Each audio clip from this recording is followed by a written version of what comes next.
Hey everyone, and welcome to the April 2020 update. I hope everyone is staying safe out there during these crazy times. So, season Cyan finale happened in March, and I'm glad this incarnation of it was the way it happened because if I stuck with the race realism angle where that was the main focus, I would have looked back on this chapter with disgust. So I'm glad it primarily focused on Black Lightning and James's relationship, how they clash, how they grew a little bit, and Black Lightning deciding to drop the Black Lightning alias and become Isaac. Well, go back to Isaac actually. So now you get to see more of the character themselves instead of this talking piece, which was Black Lightning.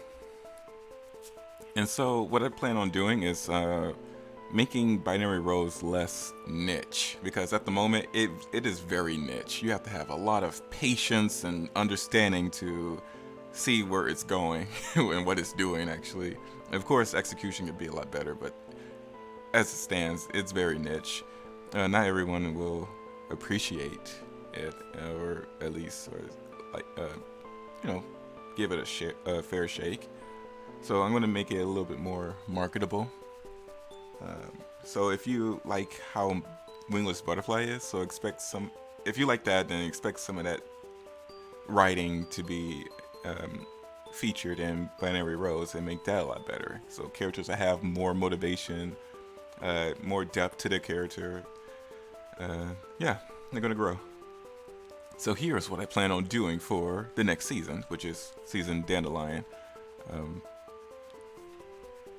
So I'm going to introduce a brand new group of villains and Binary Rose, who are pretty much the end game villains. Like as soon as these characters are gone, or whatever happens to them, if their plans are stopped, that's it. This entire project is over. It's done. It's completed. Everything has been said and done. So these characters are pretty much like the direct opposite of what Isaac been fighting for. They believe chaos is a necessary component to harmony or human growth. Like humanity can't grow without chaos. And so Isaac is fighting for order and harmony. Like he wants humanity to come together, but these people are like, no, the fact that we are divided is what makes us stronger. And it makes us grow. So I'm going to play with that, because if your antagonist isn't a direct conflict with your protagonist, then they're just two ships passing by each other at night. It's not going to mix well.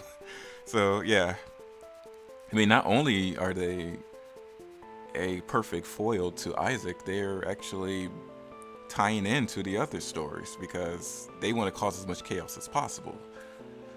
So yeah, and also Ben, he's going in a new direction. He's tying into Wingless Butterfly because pretty much his story is a lot more of a meta look at the society credit system and whether or not it's good or bad, and is there a way to stop it? Like who's behind this system?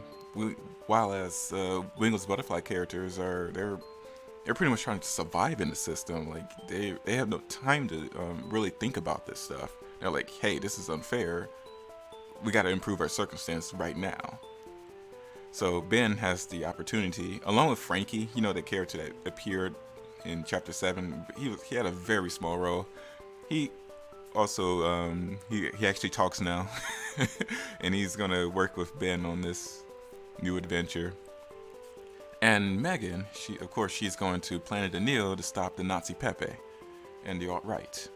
So of course the meta politics is still there, and of course she's gonna grow as a character as well. She's not gonna be cringy with her messages. So of course she's very weird, but you get to expand upon that and get to see more of that character. Velvet Soil. So if you've seen the woman I've been drawing with the purple hair in a desert setting, her story takes place on Earth too, and this time I get to explore what people did when they when they found out they had powers. Like this is a new thing for humanity. So uh, yeah, what did they do? And so of course people are like, hey, like the movies. So they paired off into like heroes versus villains, but that's very frowned down upon because everybody, well, not everybody, but most people have abilities. So no one really needs saving, like in those movies. So heroes are seen as vigilantes who need to be stopped, and villains are of course criminals or terrorists that need to be stopped. And so this story has been through a lot of redrafts and rescripting, and so I finally got a draft that I really like. At first, she was going to follow Andrea as she's, I guess, part of the law enforcement trying to stop vigilantes and villains. But then I thought that was going to be interesting enough, so I flipped it around. She is now a vigilante, and her sister, who wants her to, I guess, think about her future and trying to look after her, is the law enforcement trying to stop the vigilantes and villains. So she's conflicted with her duty. I mean, not her duty, but her desire to, I guess, partake in vigilantism versus her sister, who wants her to stop this and think about her, and don't let revenge consume her, because her vigilantism is motivated by revenge. So she has that going with, working with or against her. So yeah, that's gonna be some cool, I guess, dynamic to play around with. And of course, the main villain here is tied into Binary Rose's group of villains. So you kind of see where this is going to go. And Solar Spade, this takes place on that third planet that humanity moved to, Vidar. And pretty much he get tangled up in a very tragic story, and he's I guess the person who just tore his whole world apart is connected, of course, to Binary Rose's group of villains. So with him, I won't say much what happens because that's a huge spoiler. But yeah, of course, it's going to be its own thing, of course, but eventually these characters are going to realize that, hey, there's a common thread going on here. Like, what's going on? Like, these villains have these very identifiable markers. He's like, hey, well, the one I'm fighting have these markers too. Like, what's going on? So, the Multiverse Chamber. I'm working on revealing a lot of the plot threads in Chapter 4, so expect to know a lot more about the circumstance and situation and the setting of the Multiverse Chamber in Chapter 4, because it's time for me to start revealing a lot of the plot points, or revealing, or giving answers to the questions, pretty much. So expect a lot of that in Chapter 4, and moving forward, that's how it's going to be, because I wanted to condense the story so things happen a lot faster. Every chapter is a lot more eventful, and yeah, it'll be a lot more fun.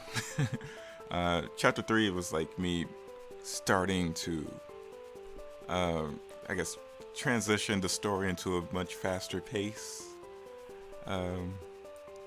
Because, yeah, in Chapter 3, you get to know a bit more Black Lightning's past, or I mean, if you paid attention, I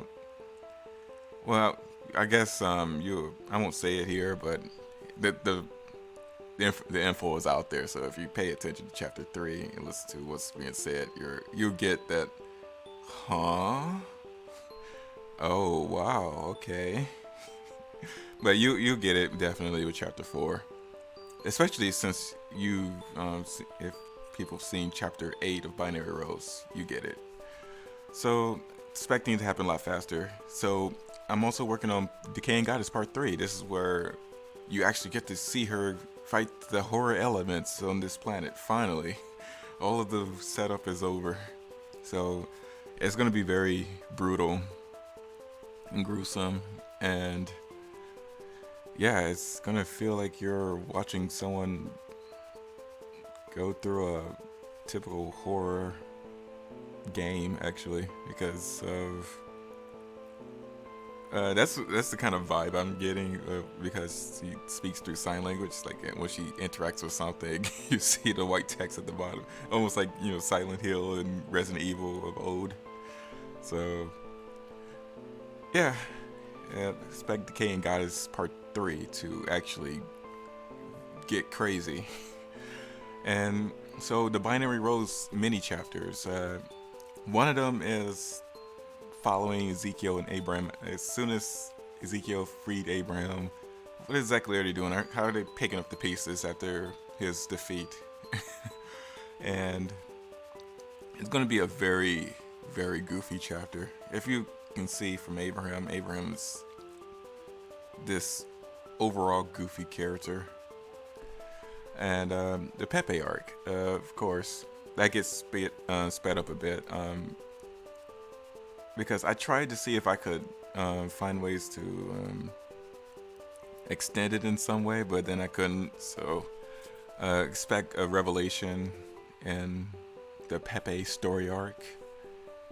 Things speed up really quick.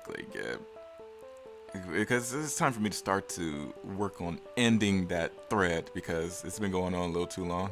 So I'm about to end it as soon as possible. And also, Spot's origin story.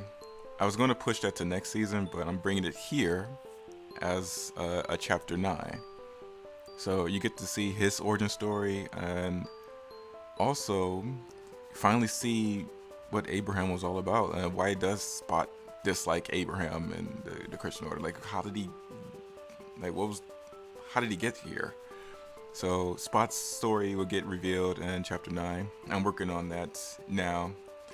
The script is pretty much done. I've re-scripted it so many times, and I think I got it where I want it to. And I guess that's the story with all of these. So many rewrites to finally get it where I want it. So expect those chapters to come out very soon. So I guess I have some character designs I've been working on. So this is Isaac. And yeah. I tried to combine what I liked with the first outfit and kind of change it up a little bit. Giving a bit more of the, I guess sticking with the pinkish, bluish aesthetic. Almost like I guess the fusion of feminine and masculinity in some way. So I'm keeping up with that character design, but making it a little bit different. Of course, you have black hair because he has the power of black lighting. So of course, keep that there. You have Ben and Megan. Megan going full anti-fash here, and Ben. Pretty much looking a lot more formal to fit with his conservative persona. But of course, he's gonna get more deeper characterization here because he's, his story is actually gonna get a lot more involved. And so, yeah, I guess I'm breaking these two up for a bit. But then when they come together, I guess it'll be a lot more exciting. Oh, I haven't seen you in so long. I have so much to tell you and such and such. It'll be a lot more, I guess, impactful than Isaac and Spot's reunion because Spot and Isaac they weren't together that long. So, but yeah, I eventually want them two to meet up again because I want to, play around with their dynamic a bit. And of course, you have Frankie here. He was the guy in chapter 7 that snarked or, laughed at Megan's. Bold remark. Oh, I'm saying begging. Yeah. Oh, jeez. Okay, so. Yeah, I guess that's it. I'll get to work on these as soon as possible. And I will see you all next month. Thanks for watching and take care.